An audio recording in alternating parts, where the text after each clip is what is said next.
अस्सलाम वालेकुम नाज़रीन। आज सुप्रीम कोर्ट का एक फैसला सामने आया है जिसके बाद ये कहा जा रहा था कि व्यू है सुप्रीम कोर्ट का, लेकिन मेजॉरिटी लॉयर्स इस बात पर मुत्तफिक हैं कि ये व्यू बाइंडिंग है। यानी जो मुनहरिफ अरकान है जिन्होंने पंजाब में वोट डाला, अब वो मुनहरिफ अरकान कल सुप्रीम देखते हैं इलेक्शन कमीशन फैसला क्या देती है, लेकिन वो उनका वोट तस्वुर नहीं किया जाएगा। लेकिन बड़ी दिलचस्प सूरत हाल बनेगी। इसके बाद मैं कुछ लॉयर से बात कर रहा था, अगर ये बात हो भी गई तो पंजाब में एक नया इलेक्शन होगा। पर इस वक्त अगर इलेक्शन दोबारा हो दूसरी और तीसरी फेज में, हमजा शहबाज के पास नंबर ज़्यादा है, अक्सरियत उनके पास नहीं है। लेकिन अगर आपके पास अक्सरियत ना हो तो ज़्यादा नंबर वाला भी सीएम बन सकता है। अगर वो सीएम बन गए तो अपोजिशन के पास नो कॉन्फिडेंस लाने के नंबर्स नहीं हैं, और ना लगता ऐसा है कि जो गवर्नर हैं, जो इनकी अपनी पार्टी के गवर्नर हैं, उनको वोट ऑफ कॉन्फिडेंस लेने का कहेंगे। पहला मसला यह है। दूसरा, कल इलेक्शन कमीशन ऑफ पाकिस्तान अब क्या फैसला करती है, इनको नायल करेगी या नहीं करेगी, इस पर बात करते हैं। अरशद शीर साहब हमारे साथ प्रोग्राम में मौजूद हैं, असद उमर साहब हमारे साथ मौजूद। उमर साहब, पहले अगर इजाज़त है अरशद साहब, मैं असद उमर साहब से शुरू करूँगा। अस्सलाम वालेकुम असद साहब। वालेकुम अस्सलाम। असद साहब, अब अगर ये बाइंडिंग हो भी जाए, आपका सियासी आपकी कोई गुफ्तगू हो रही है आगे पीछे, क्या कह रहे हैं कि क्या होगा अब इसके बाद? क्योंकि एक वोट की हुकूमत इस वक्त रह गई है मुस्लिम लीग नून की। क्या मुश्किल फैसले करने पड़ेंगे जो करेंगे एक वोट के साथ? क्योंकि पहले तो क्वेश्चन था 20 लोगों का कि अगर ये ना भी हुआ तो 20 लोगों को इस्तेमाल किया जा सकता है। अच्छा, पहले जो आपने पंजाब का कहा मैं आपकी तस्दीक करता हूँ। हमजा के पास ज्यादा वोट नहीं है, 197 वोट पड़ा था, उसमें से 25 वोट जो है मुनहरिफ अरकान का था, बाकी रह गए 172। परवेज इलाही का 176 वोट था। तो एक्चुअली परवेज इलाही के इस वक्त वोट ज्यादा है वहां पर, पंजाब के अंदर हमजा के नहीं है। दूसरा, जैसे आपने कहा कि पहले ही इस हुकूमत की कोई लेजिटिमेसी थी नहीं, फैसले किए नहीं जा रहे, और वो भी कोई आम हालात हों तो और बात है। एक ऐसी सूरत हाल में जहां तमाम माशी एक्सपर्ट जो हैं वो एग्री कर रहे हो कि हम श्रीलंका जैसी सूरत हाल से महीनों नहीं हफ्तों दूर हैं, तो ये तो इतना बड़ा मुल्क का नुकसान हो रहा है, और साथ ही साथ मुस्लिम लीग नून की सियासत का तो बखिए उधड़ रहे हैं। तो मेरे ख्याल में तो अगर पहले नहीं ये फैसला किया तो अब तो इनको तो आज रात को ही फैसला कर देना चाहिए, नए इलेक्शन कॉल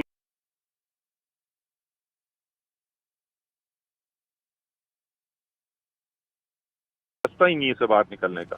लेकिन असद साहब, ये मसला ये है कि ज़ाहिर है इस वक्त बात ये थी कि या तो अब ये बात तो तय है कि या तो इलेक्शन अब होंगे या 1.5 साल बाद होंगे। जैसे कि नून लीग की ये सोच है कि हम इतने मुश्किल फैसले करने के बाद फौरन 3, 4, 6 महीने में इलेक्शंस में नहीं जा सकते, सारी अनपॉपुलैरिटी उनके मत्थे लग जाएगी। सो ईदर नाउ और देन, अब ये फैसला तो वो आज कर देंगे। पंजाब में आपको क्या होता नजर आ रहा है कल? क्या इलेक्शन कमीशन ऑफ पाकिस्तान ने यह फैसला करना है कि क्या इन लोगों ने पार्टी एडवाइस के खिलाफ वोट डाला या नहीं डाला? अच्छा, इसमें मतलब कोई अभी सवाल बाकी बचा है? आपके पास दस्तावेजी सबूत वोटिंग रिकॉर्ड का मौजूद है कि किसने किसको वोट डाला, आपको पता है वो किस पार्टी से बिलोंग करते हैं। हमारे हिदायत जो इशू की हुई हैं पार्लियामानी पार्टी की, वो भी इलेक्शन कमीशन में जमा है। इमरान खान, मैं उस दिन खुद गवर्नर हाउस में बैठा हुआ था जिस वक्त उन्होंने तमाम एमपीएस को एड्रेस करके कहा, परवेज इलाही को साथ बिठा के कि ये हमारे वजीर आला के कैंडिडेट हैं। उस्मान बज़दार ने साथ बिठा के कहा ये हमारे वजीर आला के कैंडिडेट हैं। ये अलग मीटिंग है और ये अखबारों में छपी हुई चीजें हैं सब, ये कोई हम अपने घर से नहीं मनगढ़ंत पे चीज लेके आ गए। तो किस बुनियाद के ऊपर वो कहेंगे, मेरी तो समझ से बाहर है। जहां तक आप अगर आप मुझसे पूछें, ये मुनहरिफ थे, साबित हो चुका है, सबूत जमा हो चुके हैं, सुप्रीम कोर्ट का फैसला आ चुका है। कल जो है मेजॉरिटी पीएमएलएन की खत्म हो जाएगी पंजाब के अंदर। सो आप ये कह रहे हैं कि मेजॉरिटी, क्योंकि मुझे जो फिगर्स किसी में आपके वोट मुस्लिम लीग नून के 165 अरकान नहीं थे असद साहब? सर, टोटल वोट जो उनको पड़ा ना उस दिन इलेक्शन के अंदर, वो 197 पड़ा, और उस 197 वोट में से 25 वोट जो हैं ये पीटीआई के मुनहरिफ अरकान के हैं। तो अगर मैं 25 उसमें से मिना कर दूं 197 में से, तो 172 बचते हैं। 4 वोट ज्यादा पड़े परवेज इलाही साहब को, उनको 176 वोट पड़ा। 176, इसका मतलब आप ये कह रहे हैं कि परवेज इलाही साहब के 4 ज्यादा पड़ने के बाद 176 वोट है। तो इसका मतलब ये है कि मामला बड़ा टाइट हो जाएगा आने वाले इलेक्शन में। It can go either way, जो ज्यादा बंदे तोड़ ले। लेकिन अगर तोड़ेंगे तो फिर वोट पा नहीं सकता, फिर उनका वोट ही नहीं काउंट होगा। हाँ, वो तो वोट पा ही नहीं सकता। इस वजह से यहाँ पर आके मामला थोड़ा सा ट्रिकी हो जाएगा। आने वाले दिनों में आपको कोई एस्टैब्लिशमेंट से मुज़ाकरात हो रहे हैं आपके, कोई बातचीत है आपकी? नहीं, हमारे कोई मुज़ाकरात नहीं हो रहे। सियासी लोगों के फैसले करने चाहिए, उनसे क्यों बातचीत करवाते हैं यार आप? शहबाज शरीफ को फैसला करना चाहिए जो बैठ ही गए कुर्सी पे। समझ नहीं आ रही शहबाज शरीफ को कैसे पहुंच गए कुर्सी पे, लेकिन चले पहुंच गए। अब फैसला उनको करना चाहिए ना, इधर उधर क्यों देखते हैं? ये बात ठीक है, लेकिन आप ये बताइए असद साहब कि आपके कोई मुज़ाकरात हो रहे हैं कि नहीं हो रहे? कह देना नहीं हो रहे। किससे, किसके साथ जी? एस्टैब्लिशमेंट के साथ। एस्टैब्लिशमेंट के साथ सर मेरे कोई ऐसा राब्ता नहीं है, और मुझे नहीं पता कि कोई मुज़ाकरात हो रहे हैं। बिल्कुल ठीक है असद साहब, बहुत शुक्रिया। असद उमर साहब हमारे साथ मौजूद थे, गुफ्तगू कर रहे थे इस चीज़ पर। उन्होंने कहा कि हमारे वोट ज़्यादा है। अरशद साहब, अब रोला यह है कि ये साहब बात आ गई इसकी, लोगों ने सियासी फैसले करने हैं। अब मैं जिस वक्त ये फैसला आया तो मुझे उस वक्त मेरी राय ये थी कि अब मसला ये है कि इस वक्त लग ऐसा रहा है कि मरकज़ की गवर्नमेंट एक वोट पे खड़ी होगी और जो बाकी के मुनहरिफ वोट उनके पास हैं वो इररेलेवेंट हो गए, वो वोट नहीं रहे। अनलेस उनको रिज़ाइन कराएं, 2-3 महीने में इलेक्शंस कराएं और फिर ये 20 के 20 लोग किसी तरह इलेक्ट होकर असेंबली में आ जाएं जो उनको कुशन किसी तरह दे दें। एक वोट की अक्सरियत के साथ हुकूमत चलाना क्या सूट करता है शहबाज साहब को इस मुश्किल वक्त में? देखिए, एक बार याद रखिएगा, अगर ये मुश्किल फैसले ना करने होते तो फर्क शायद ना पड़ता, क्योंकि मुश्किल फैसले करने हैं। इस वजह से ये सवाल ज़्यादा अहम हो गया। लेकिन काशिफ साहब, जो पाकिस्तान मुस्लिम लीग नवाज़ में जो डिस्कशंस चल रही थी, जो लंदन में भी इस हवाले से डिस्कशंस हुई, इतलात भी आई, ख़बरों में रिपोर्ट भी हुआ कि वो कुछ गारंटीज चाह रहे हैं कि अगले कम से कम 1-1.5 साल तक वो कंटिन्यू कर सकें। वो एश्योरेंसेस चाहिए कि उनके इत्तेहादी उन्हें कोई छोड़ के ना जाए। अब जो इस वक्त सूरत हाल आ चुकी है, मेरे ख्याल मुस्लिम लीग नवाज़ वो उसकी मेजॉरिटी, और ख़ास तौर पे जो लंदन की तरफ देखते हैं पाकिस्तान मुस्लिम लीग नवाज़ में, वो यकीनन नवाज पंजाब के नंबर्स ला दीजिएगा मुझे प्लीज़। नवाज शरीफ साहब की जो इस हवाले से असेसमेंट थी कि जनाब गारंटीज़ तो मेरे ख्याल कहीं से कोई आने वाली नहीं है। फ़िलहाल जो माहौल मुल्क में बना हुआ है, जो हालात मुल्क में इस वक्त, आज सुप्रीम कोर्ट ऑफ पाकिस्तान के फ़ैसले के बाद, मैं कह रहा हूँ फ़ैसला क्योंकि ऑर्डर लिखा हुआ है, ओपिनियन नहीं है, 187 ओपिनियन भी वो कहते हैं बाइंडिंग ओपिनियन भी है और साथ फैसला भी, दोनों है। 186, 187। किसी ने कहा था कि आप जो जुडिशल काउंसिल में रेफरेंस भेजते हैं वो भी उसके लिए कुछ और इस फैसले के बाद आज जो चीज़ें हैं आपको बाकायदा तौर पे नज़र आ रहा है कि पूरा का पूरा निज़ाम जो है कोर्स करेक्शन की तरफ जा रहा है। सुप्रीम कोर्ट ऑफ पाकिस्तान ने आज जो तारीखी फैसला दिया है उसमें आने वाले वक्तों के लिए जो लोटक रेसी है, जो इमरान खान ने भी जिक्र किया आज अपने कोहाट के जलसे में, उसका रास्ता बंद हो गया है। तो अब आप ब्लैकमेलिंग में जाएंगे, कोई भी इत्तेहादी उसकी डिमांड्स पूरी नहीं हो रही, एमकेएम की नहीं हो रही, बाप की नहीं हो रही, they don't fit in this profile ना। ये जो लोटक रेसी है वो सिर्फ पार्टी के अंदर का बंदा पार्टी के अंदर। अब बाकी तो जब आपका गवर्नेंस का इशू है, एक वोट के साथ आप खड़े, इतने सारे इत्तेहादी है, चूचू का मुरब्बा आपने बनाया हुआ है और 1.5 साल तक आप कौन सी ब्लैकमेलिंग बर्दाश्त करेंगे? साथ आए दिन आपका पॉलिटिकल कैपिटल जो है वो इरोड होता जा रहा है। तो उसमें लॉजिकल मुनासिब पॉलिटिकल डिसीजन तो यही होगा, go back to the electorate. ये वही नून लीग है जो कही थी जी 5 साल मुकम्मल करें, इनका गंद हम क्यों साफ़ करें। आज वही नून लीग अगर स्टिक करने का फैसला करती है किसी ना किसी वजह से, तो इनका पॉलिटिकल कैपिटल इरोड होगा और इनके लिए आने वाले दिनों में मुश्किलात होंगी।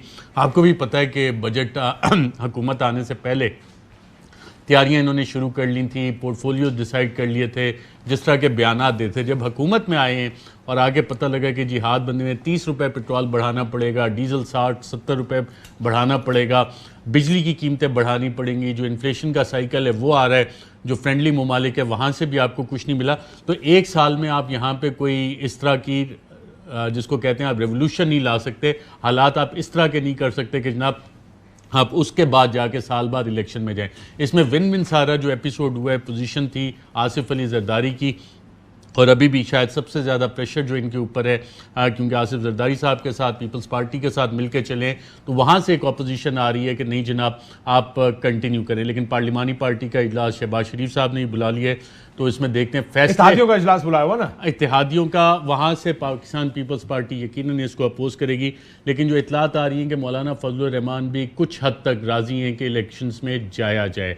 जो नून लीग के अंदर भी ये राय मौजूद है कि इलेक्शंस की तरफ जाना चाहिए। अब शहबाज शरीफ साहब कैसे ये फैसला करते हैं, फैसला उन्हें करना पड़ेगा। आज नहीं करेंगे तो कल कुछ ना कुछ होके इन्हें दोबारा घर जाना पड़ेगा। इंस्टेबिलिटी होती है ना, वो किसी गवर्नमेंट को सूट नहीं करती, खासकर अगर आपकी गवर्नमेंट इतनी कमज़ोर है जो कि एक वोट पर खड़ी है, तो 1.5 साल आपने निकालना है और वो ऐसे टाइम पर निकालना है जिस वक्त आप अफोर्ड ही नहीं कर सकते कि आप मुश्किल तरीन माशी फैसले करने के और बाद मुश्किल तरीन फैसले गिर जाए। काशिफ हम सुनते आ रहे हैं ना 70-75 साल जी, हर आने वाले दौर में मुश्किल फैसले करने। और आप ट्रेडिशनली भी हुकूमतों को देखें, तीसरे चौथे साल में जाके उनके पास वो फाइनेंशियल स्पेस बनती है जहाँ पे वो पब्लिक सेक्टर डेवलपमेंट प्रोग्राम पे जाएं, वहाँ पे वो कुछ एलोकेशंस कर सकें। इस वक्त तो आज जो काबीना का इजलास हुआ कि जी 75 साल एनिवर्सरी पे नए नोट भी अगर छापने, उसके भी पैसे वो कह रहे हैं हमारे पास नहीं है, और वो क्या काबीना ने आज रिजेक्ट किया। तो इन हालात में जब आप समझते हैं कि जी 1.5 साल में हम कोई इस तरह का कर लेंगे, कोई बड़े डिसीजंस कर लेंगे, वो टर्न अराउंड 1 साल में हो नहीं सकती। ये चीज़ें ऑन ग्राउंड मौजूद हैं, उसके लिए आपको एक्सपोर्ट बढ़ानी है, इंडस्ट्रियलाइजेशन की तरफ जाना है, बहुत लंबा प्रोसेस है। लंबा प्रोसेस है। इस मुल्क के अंदर बहुत सारा कुछ ठीक करने की जरूरत है। Cards are all stacked against Shahbaz Sharif. अब यहाँ पे ये फैसला इत्तेहादियों ने करना है, इत्तेहादियों ने ये फैसला करना है यहाँ कि क्या इस वक्त जब मोमेंटम इमरान खान साहब के साथ है, क्या हम इलेक्शन में जाना चाहते हैं या नहीं।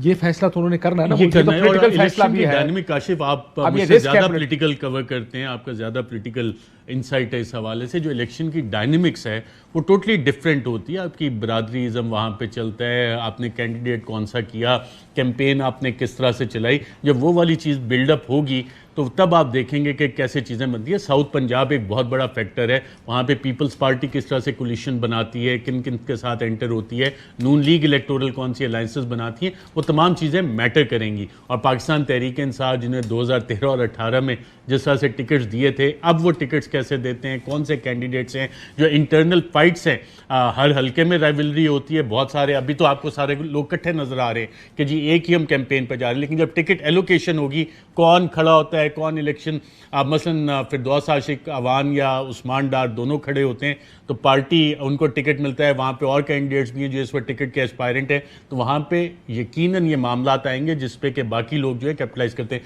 तो इलेक्शन डायनेमिक्स जो है टोटली डिफरेंट। जलसों की बुनियाद पे आप ये नहीं कह सकते कि जनाब सारी की सारी हवा जो है इमरान खान की फेवर में। Yes, he has built a good case. सारी नहीं, लेकिन मैं ये कह रहा हूँ कि हवा तो है उनके हाथ में। हाँ, वो अगर उन्होंने बिल्डअप किया हुआ है, यकीनन वो किया हुआ है। उनको इलेक्शन में जाना इस वक्त सूट करेगा, और इसलिए सूट करेगा कि वो तो ऑलरेडी सड़कों पे हैं, जलसे कर रहे हैं ऑलरेडी। आज का अगर आप जलसा देखें तो जिस तरह उन्होंने अपनी इकोनॉमिक परफॉर्मेंस बताई, जिस तरह उन्होंने चीजें बताई कि हमने ये मुस्लिम लीग नून से अगर हम किसी को ले सकें इस चीज पर जो मुश्किल फैसले किए वो भी उन्होंने बताया। तो साथ आप देखें कि बिलावल ने भी कोशिश की on arrival at Karachi airport इन लोगों को इकट्ठा किया जाए। Maryam Nawaz already election campaign पे निकली हुई हैं, तो वो वाली सारी चीज़ें चल रही हैं और ये आगे जाके बिल्डअप होगा। इस वक्त मेरे ख्याल वाहिद रास्ता जो है कि केयर टेकर सेटअप जो कि एज पर कॉन्स्टिट्यूशन 90 दिन के लिए आए, और 90 दिन 90 से 60 भी हो सकता है, 60 भी हो सकते हैं, विदिन 90 हाँ विदिन 90 डेज। 120 और भी no for later than 90 financial days emergency reasons वो भी हो सकते हैं। कुछ और वजूहात पे कम से कम 6 महीने साल आप एक्सटेंड भी उसको कर सकते हैं, वो इस तरह की प्रोविजन मौजूद हैं। और उन्होंने वो सारे आपने जो सिस्टम करेक्शन की बात की, ये क्या मसला है? देखिए, आज सुप्रीम कोर्ट ऑफ पाकिस्तान का जो तारीखी फैसला आया है, इससे आपको पता लग रहा है कि पूरे निज़ाम में ये रियलाइजेशन है कि जो कुछ पिछले दिनों और प्रेसिडेंशियल रेफरेंस में भी उस लोटाक्रेसी का जिक्र है, अमानत में ख़यानत का जिक्र है, वो सारा कुछ जिस तरह से चीज़ें चल रही थी, सिंध हाउस में जो कुछ हुआ सबके सामने कि क्या कुछ हो रहा था, उसका रास्ता रोका गया है। तो वो एक करेक्शन की तरफ है। हाँ, ये वाले फैसले अगर थोड़ा पहले आ जाते, जिस वक्त ये मुनरिफ अरकीन दिखा के, जब आप करेक्शन कहते हैं ऐसा लगता है कि ये ऑर्गेनिक काम नहीं है, उन्होंने देखा गलती होगी, चलो ठीक करिए यार। मुझे ये बताएं, ये सुप्रीम कोर्ट में जो प्रेसिडेंशियल रेफरेंस तो पहले का पड़ा ना, उस पर फैसला तो आना था, आज आना था, कल आना था, तो कम से कम 20 हेयरिंग्स इस पे हुई हैं, आर्गूमेंट्स हुए हैं, तमाम साइडों के आर्गूमेंट सुने गए, और वो जो तारीखी फैसला आया है, इससे आपको लग रहा है कि जो पाकिस्तानी सियासत की कोर्स करेक्शन है वो होती हुई नजर आ रही है आपको बाकायदा तौर पे। अब इस फैसले कोर्स करेक्शन कहते हैं, मुझे ऐसी क्यों आ जाती है अरशद साहब? आपका सियासी एक्सपीरियंस बहुत ज़्यादा है, पॉलिटिकल साइंस आपने पढ़ी है, आप सियासी साइंसदान जो हैं, बहुत सारे साइंटिस्ट जो हैं उनको आप जानते भी हैं कि साइंटिस्ट इस मुल्क में कैसे कौन कौन से फार्मूले लगाते हैं। कुछ फार्मूले सही हो जाते हैं, कुछ नहीं सही होते, तो उसमें अगर एक दफ़ा गलत हो गया तो आप ट्रायल एंड एरर से कहते हैं यार नहीं ये गलत हो गया, तो उस पर आप दोबारा सही करते हैं, नई थ्योरी अप्लाई करते हैं। और जो वाहिद थ्योरी है जो हमेशा काम करती है, जो will of the people, will of the sovereign, और हर किसी को आइन और कानून के मुताबिक आप काम करने दें, चीज़ें नवाज शरीफ साहब हैं, एक तरफ शहबाज शरीफ साहब है। शहबाज शरीफ हैज, अगर तो वो अगला साल 1.5 साल हुकूमत चलाने की कोशिश करते हैं, he has nothing to lose that way. और मैं से नथिंग टू लूज का मतलब यह है कि वो वज़ीर आज़म बनना चाहते थे, बन गए, उनका बेटा वज़ीर आला बन गए। वो नहीं चाहते कि वो नाकाम वज़ीर आज़म समझे जाएं, जिनसे हुकूमत नहीं चली, मुश्किल फैसले नहीं हुए, फैसला करना था लंदन चले गए, कैबिनेट को उठा के फैसला वहाँ से सुन के वापस आ जाए। एक तो वो साइड है। दूसरी साइड है मरीम नवाज और नवाज शरीफ साहब की। उनका आउटलुक हर चीज़ पे बड़ा मुख्तलिफ है। उनका आउटलुक यह है कि पार्टी हमारी, वोट बैंक हमारा, लेकर हम चलते हैं, कैंपेन्स हम बनाते हैं, क्राउड पुल हमारी है। हम क्या इस वजह से कि कोई वज़ीर आज़म या वज़ीर आला बनना चाहता है, उसकी वजह से हम ये सारा कुछ अपना, ये जो हमारे पास हमने इतना कुछ खड़ा किया हुआ एक पॉलिटिकल एम्पायर के तौर पे, इसको कॉम्प्रोमाइज कर दें? क्या ये फ्रिक्शन होगी, या आपको लगता है ये फ्रिक्शन नहीं होगी, सारे एक पेज पे होंगे? नहीं, एक पेज पे यकीनन नहीं है, और आपने बहुत अच्छा इस पे एनालिसिस प्लस क्वेश्चन भी किया। जितना आज नून लीग जिस पोजीशन में है, ये किसकी वजह से? ये नवाज शरीफ और मरीम नवाज की वजह से। और जिस वक्त रेजिस्टेंस का वक्त आया, उस वक्त खुद बाकायदा तौर पे शहबाज और हमजा दोनों अपनी बेल कैंसिल करवा के अंदर चले गए। बेल कैंसिलेशन को चैलेंज भी नहीं किया, अंदर बैठे थे। पीडीएम में नवाज शरीफ ना करना पे मुझे कहा जा रहा है प्रोग्राम क्लोज करें, बट ये बात आपकी बड़ी इंटरेस्टिंग है कि जिस टाइम मुश्किल टाइम सी, उस वक्त मरियम और नवाज शरीफ लड़ रहे थे ना। ठीक, इजाज़त, अल्लाह हाफ़िज़।